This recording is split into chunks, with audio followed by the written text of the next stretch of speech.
Bonjour à tous. Dans le cadre de notre étude sur Melchizedek, je vous propose aujourd'hui une annexe afin d'étudier un peu plus en détail le passage de Exode 24 à 40.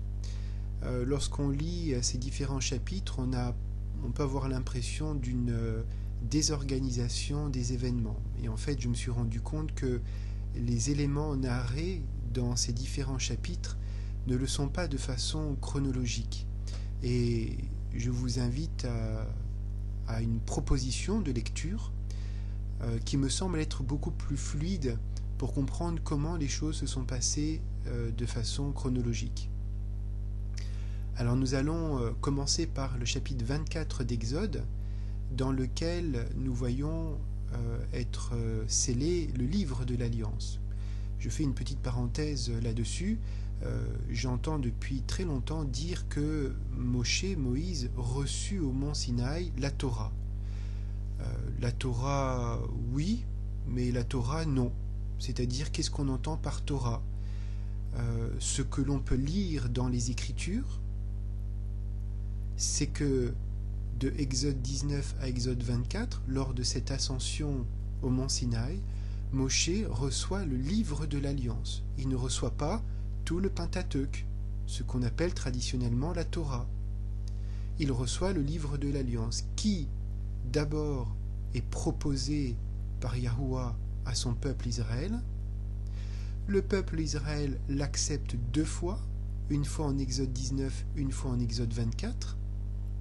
Ce livre de l'Alliance est scellé par le sang et il est confirmé par un repas. Nous avions développé ces différents éléments dans notre 6e étude sur notre enquête de Melchizedek. Un peu plus loin, dans le chapitre 24, nous prenons connaissance que Moshe et Josué montent ensemble sur la montagne. Les différentes ascensions de Moshe, les montées et descentes au mont Sinaï, ont été vues dans notre 3e étude. Deuxième étape, nous allons passer de Exode 24 à Exode 31, 18. Et nous allons voir pour quelle raison. Yahuwah donne à Moïse, qui est monté sur le mont Sinaï, les premières tables de pierre. Nous lisons en Exode 31, 18, quand il eut terminé de s'entretenir avec Moïse sur le mont Sinaï, Yahuwah lui remit les 2 tablettes de l'acte de l'Alliance. C'étaient des tablettes de pierre gravées par le doigt de Yahuwah. Voilà ce que je lis dans ma Bible. Je ne lis pas que Yahuwah remit la Torah à Moïse. Parce que lorsqu'on dit que Yahuwah donna au mont Sinaï la Torah de Moïse, on va faire un raccourci qui, je crois, est strictement faux. C'est une erreur. Yahuwah ne donne pas le Pentateuque à Moïse à ce moment-là. Il lui donne le livre de l'Alliance. Je fais un petit rappel de ce que nous avions vu, il me semble, dans notre 2e étude, un commentaire très intéressant de Rashi sur ce verset. Voici ce que dit Rashi. La Torah ne suit pas un ordre chronologique rigoureux, et l'épisode du veau d'or a précédé de longtemps l'ordre donné de construire le tabernacle. L'épisode du veau d'or, c'est à partir du chapitre 25 et suivant. Troisième étape, je vous propose ensuite la lecture de Exode chapitre 32, qui est le chapitre du veau d'or.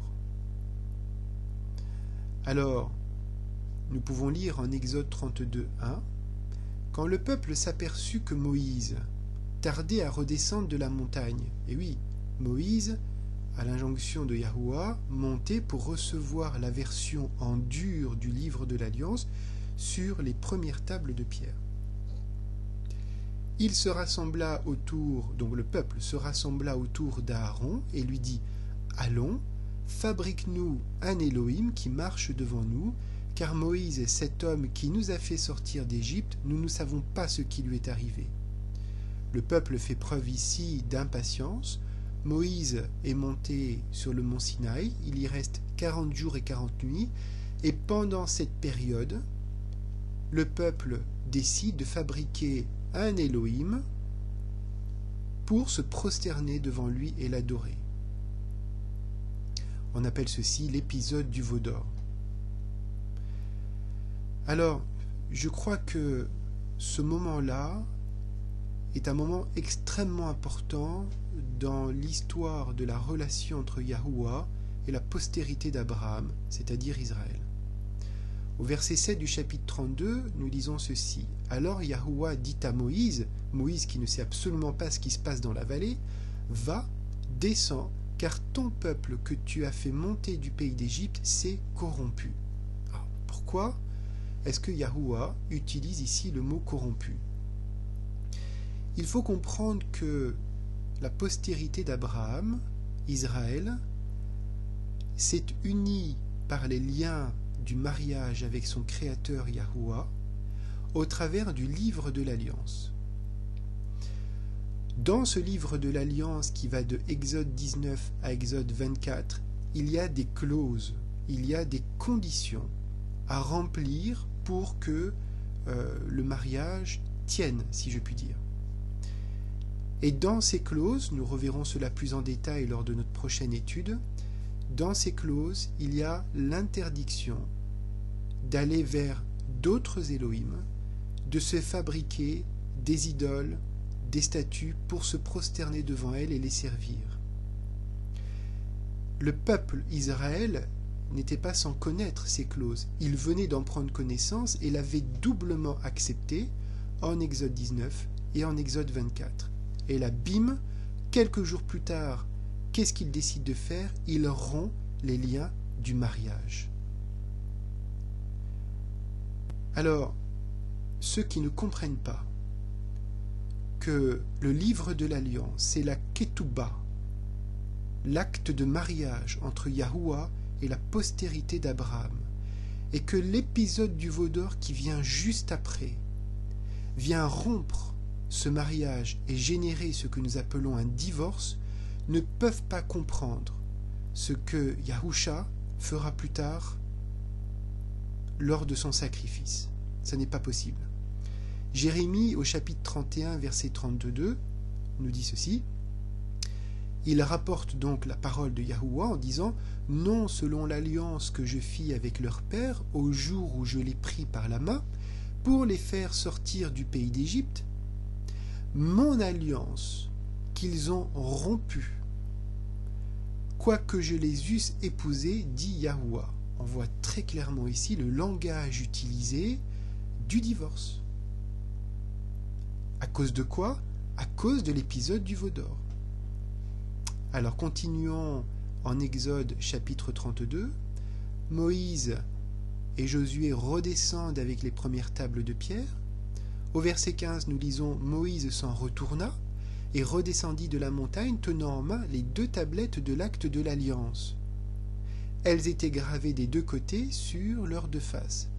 Dites-moi si vous trouvez dans votre Bible, dans la version que vous avez l'habitude de lire, ou même comparée de nombreuses versions, est-ce qu'il est écrit que Moïse redescend de la montagne avec la Torah? Moi, je ne le vois pas, je ne le trouve pas. Je vois que Moïse redescend avec les 2 tablettes de l'acte de l'Alliance, référence au livre de l'Alliance. Alors, qu'est-ce qui se passe? Au verset 19, quand Moïse fut près du camp, il aperçut le veau, donc là, il le voit, il n'en revient pas. Il voit en plus les chœurs de danse, il entre dans une grande colère, il lance les tablettes qu'il tenait en main et les mit en pièces au pied de la montagne.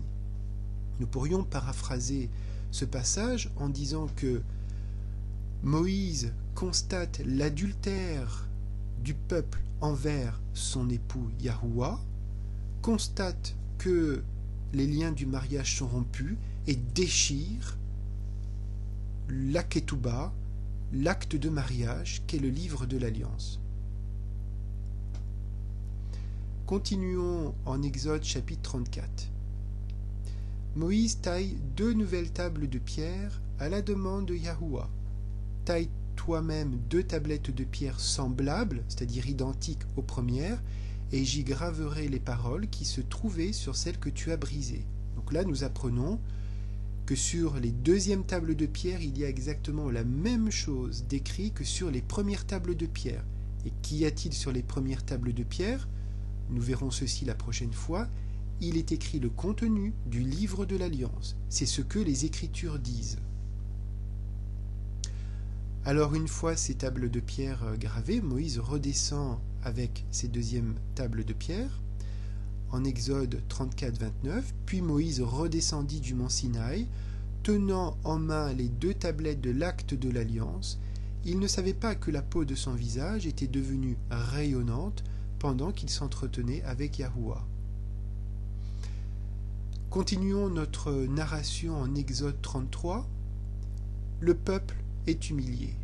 Au verset 3 et verset 4, nous lisons « Pour moi, je n'irai pas au milieu de vous, car vous êtes un peuple rebelle, et je pourrais être amené à vous exterminer pendant le voyage. » Lorsque le peuple entendit cette parole sévère, il prit le deuil, personne ne mit ses parures. Yahuwah est en colère contre son épouse adultère. Et nous pouvons relire que lorsque Yahuwah dit à Moïse la première fois « Redescends, car le peuple s'est corrompu », il lui explique que il serait prêt en fait à exterminer tout le peuple pour recommencer à bâtir une nation sainte à partir de Moïse seulement. Pourquoi? Parce que Moïse, lui, n'a pas été contaminé par l'épisode du veau d'or. Moïse a été exempt de cela en étant non pas dans la plaine, mais en étant en hauteur, dans le mont Sinaï, en présence de Yahuwah. Moïse décide d'emmener la tente d'assignation hors du camp. Nous voyons au verset 7, Moïse prit une tente et la tendit pour lui hors du camp, loin du camp, et il l'appela la tente d'assignation. Et il arriva que tous ceux qui cherchaient Yahuwah sortirent vers la tente d'assignation qui était hors du camp. Alors je sais que dans de nombreuses traductions, ici ça peut être traduit par tabernacle.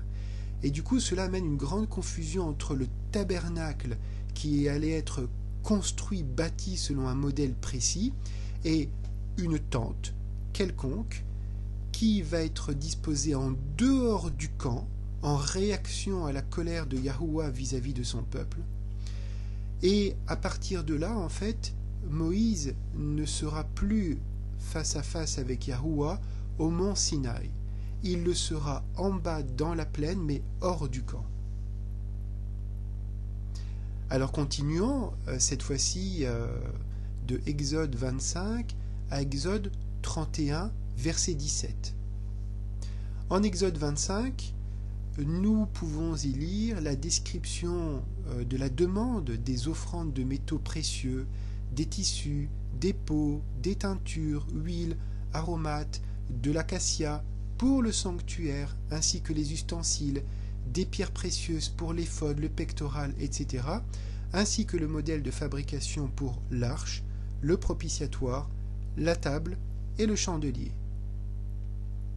Donc à partir d'Exode 25, comme le disait justement Rashi, c'est quelque chose qui vient longtemps après l'épisode du veau d'or.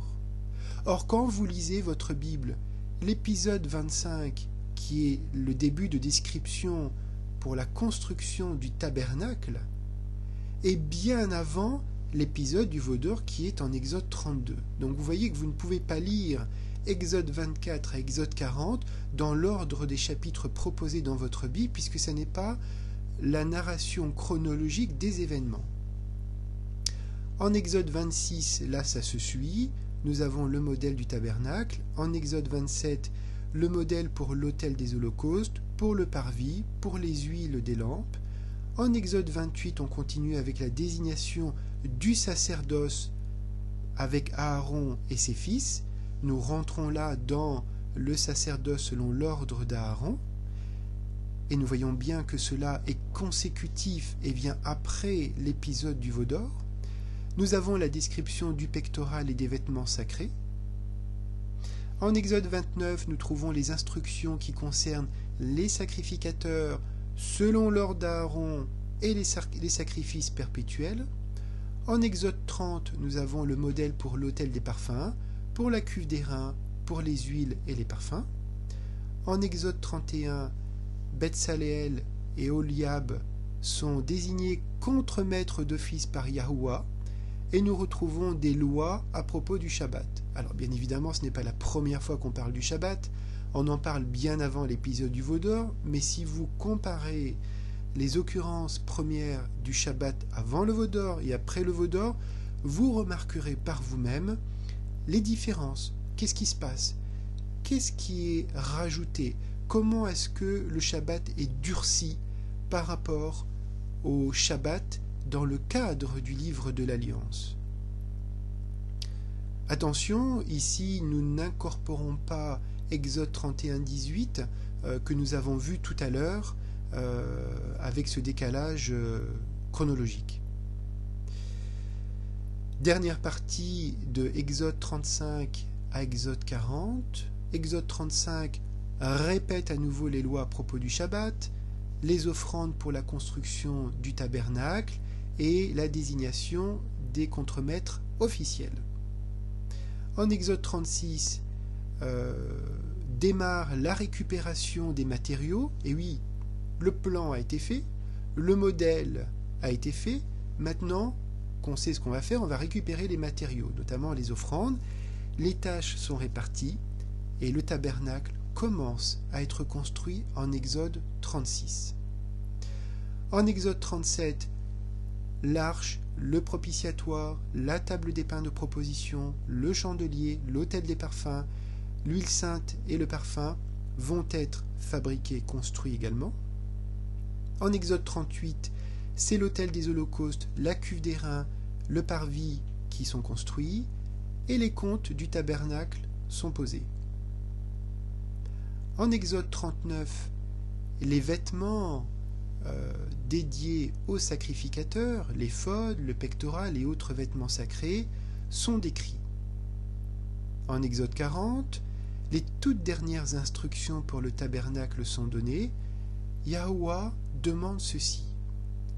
Au verset 2 de Exode 40, « Dressez au premier jour du premier mois ». Donc de dresser le tabernacle en début d'année. Ensuite, au verset 9, de le consacrer. Au verset 17, d'installer officiellement Aaron et ses fils comme sacrificateurs. Donc nous constatons encore une fois dans cette chronologie narrative que l'établissement du sacerdoce selon l'ordre d'Aaron vient en conséquence de l'épisode du veau d'or, vient après. Et les ordres divins donc sont exécutés selon le verset 17 au premier jour du premier mois. Dans la seconde année, la demeure fut dressée.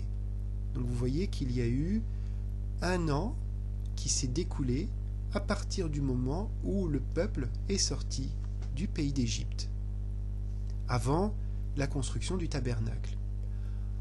Au verset 33, Moïse achève l'ouvrage. Au verset 34, à partir de là, la nuée couvre le tabernacle d'assignation et la gloire de Yahuwah remplit la demeure. À partir de ce moment-là, donc fin du livre d'Exode, début du livre suivant, la marche du peuple va pouvoir commencer tout en étant guidée par la nuée. J'espère que cette proposition de narration de Exode 25 et Exode 40 vous éclaire un peu. N'hésitez pas à revoir la vidéo en appuyant sur pause de temps en temps et d'aller revérifier cette chronologie proposée dans votre Bible et de voir si cela est plus fluide, si cela est plus compréhensible dans votre lecture, dans votre compréhension de l'ordre des éléments. Parce qu'il y a une très grande confusion dans le monde des croyants, ceux qui suivent le Messie Yahusha et qui reviennent à l'observance de la Torah, ils prennent l'entièreté de la Torah.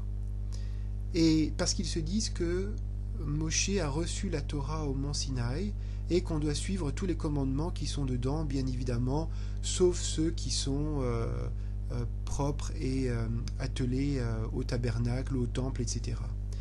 Mais non, c'est faux, parce qu'il y a des choses qui sont indiquées après l'épisode du veau d'or, qui reprennent des principes de base du livre de l'Alliance, donc qui a été contracté avant, mais avec un renforcement des verrous supplémentaires sur des principes premiers du livre de l'Alliance.